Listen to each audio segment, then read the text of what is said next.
আসসালামু আলাইকুম। আজকের বাংলা নিউজে সবাইকে জানাচ্ছি স্বাগতম। শুরুতে জানাচ্ছি বিশ্ব আলোচিত খবরের সংবাদ শিরোনাম। আজকের বাংলা নিউজের সাথেই থাকুন।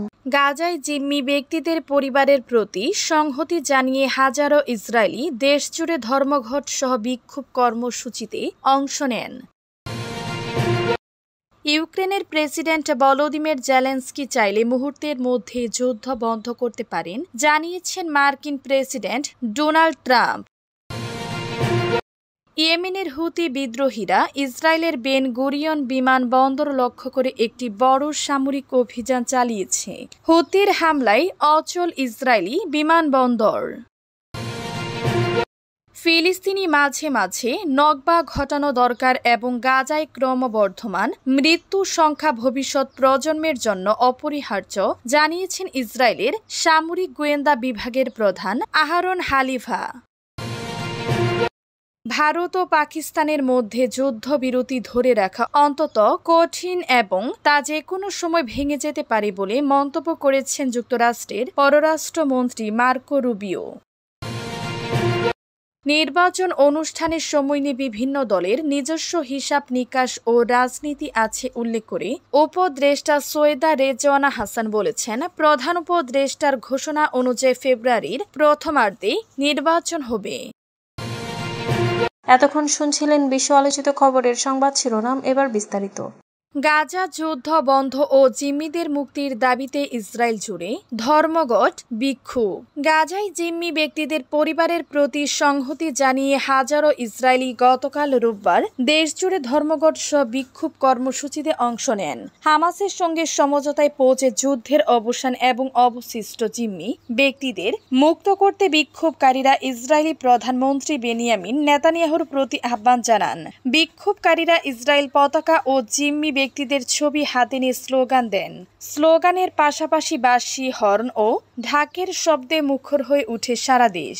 কেউ কেউ জেরুজালেম তেল আবিব মহাসড়ক সহ বিভিন্ন সড়ক অবরোধ করেন। তেল আবিবে জিম্মি ব্যক্তিদের পরিবারের সঙ্গে দেখা করেন ইসরায়েলি হলিউড অভিনেত্রী গাল গাদত। জিম্মি মাতান আংগ্রেস্টের মা আনাত আংগ্রেস্ট তেল আবিবের সাংবাদিকদের বলেন, আজ সবকিছু থেমে গেছে সর্বোচ্চ মূল্যবোধ জীবনের পত্রিকাকে স্মরণ করার জন্য।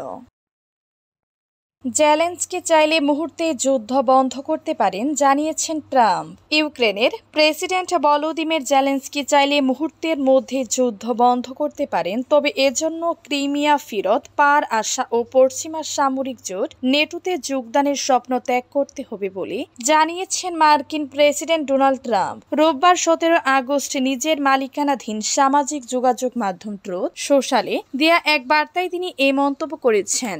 পোস্টে ট্রাম্প লেখেন, প্রেসিডেন্ট জেলেনস্কি চাইলে মুহূর্তের মধ্যে রাশিয়ার সাথে যুদ্ধ শেষ করতে পারেন, লড়াই চালিয়ে যেতে পারেন।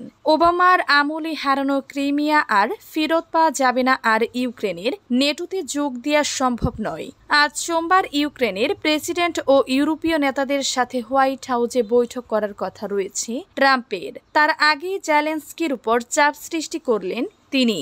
ট্রাম্প জানান, মস্কোর সাথে আলোচনার অংশ হিসেবে ইউক্রেনকে নেটোতে যোগ দিতে দেয়া হবে না এবং রাশিয়া অধিকৃত ক্রিমিয়া পূর্ণ দখলের সুযোগও দেয়া হবে না। এই পোস্ট দেওয়ার 1 মিনিট পরে ট্রাম্প আবার লিখেন, একসাথে এতজন ইউরোপীয় নেতাকে হোয়াইট হাউসে স্বাগত জানানো তার জন্য অনেক সম্মানের। হুতির হামলায় অচল ইসরায়েলি বিমানবন্দর। ইয়েমেনের হুতি বিদ্রোহীরা ইসরায়েলের বেন গুরিয়ন বিমানবন্দর লক্ষ্য করে একটি বড় সামরিক অভিযান চালিয়েছে।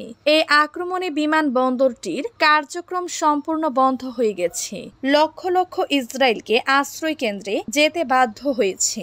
ইয়েমেনের সামরিক বাহিনীর মুখপাত্র ব্রিগেডিয়ার জেনারেল ইয়াহিয়া সারি রবিবার এক টেলিভিশন বিবৃতিতে এই হামলার কথা নিশ্চিত করেছেন। তিনি জানান, গাজার নিপীড়িত ফিলিস্তিনি জনগণের সমর্থনে গণহত্যার বিরুদ্ধে এবং ইয়েমেনের উপর ইসরায়েলের আগ্রাসনের প্রতিরোধ হিসেবে এই অভিযান চালানো হয়েছে। সারি বলেন, এই হামলায় ফিলিস্তিনি 2 নামের একটি অত্যাধুনিক হাইপারসনিক ক্ষেপণাস্ত্র ব্যবহার করা হয়েছে। ক্ষেপণাস্ত্রটি বেন গুরিয়ন বিমানবন্দরে সফলভাবে আঘাত এনেছে। এতে আকাশপথ সম্পূর্ণ ক্ষেপণাস্ত্রটি বেন গুরিয়ন বিমানবন্দরে সফলভাবে আঘাত এনেছে। এতে বিমানবন্দরের আকাশপথ সম্পূর্ণ বন্ধ হয়ে যায় এবং লক্ষ লক্ষ ইসরায়েলি নাগরিককে সাইরেনের সতর্কবার্তা শুনে দ্রুত আশ্রয় কেন্দ্রে আশ্রয় নিতে হয়। ইসরায়েলের সামরিক সূত্র জানিয়েছে ইয়েমেন থেকে ছোড়া ক্ষেপণাস্ত্রটি তারা শনাক্ত করতে পেরেছিল।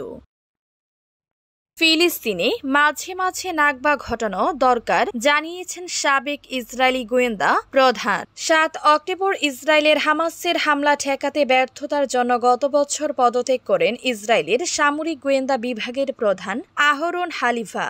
তার একটি অডিও ফাঁস হয়েছে যেখানে সাবেক প্রধান আহরন হালিফা বলেছেন ফিলিস্তিনি মাঝে মাঝে নাকবা ঘটানো দরকার এবং গাজায় ক্রমবর্ধমান মৃত্যুর সংখ্যা ভবিষ্যৎ প্রজন্মের জন্য অপরিহার্য। গত শুক্রবার ইসরায়েলের চ্যানেল ১২ টিভি অনুষ্ঠান উলপান শিশিতে সম্প্রচারিত অডিও রেকর্ডিংয়ে হালিফাকে বলতে শোনা যায় গাজায় ইতিমধ্যে ৫০,০০০ মানুষ মারা গেছে। এটি প্রয়োজনীয় এবং ভবিষ্যৎ প্রজন্মের স্বার্থে আবশ্যক। তবে চ্যানেল ১২ জানায়নি কখন এই বক্তব্য রেকর্ড করা হয়েছিল।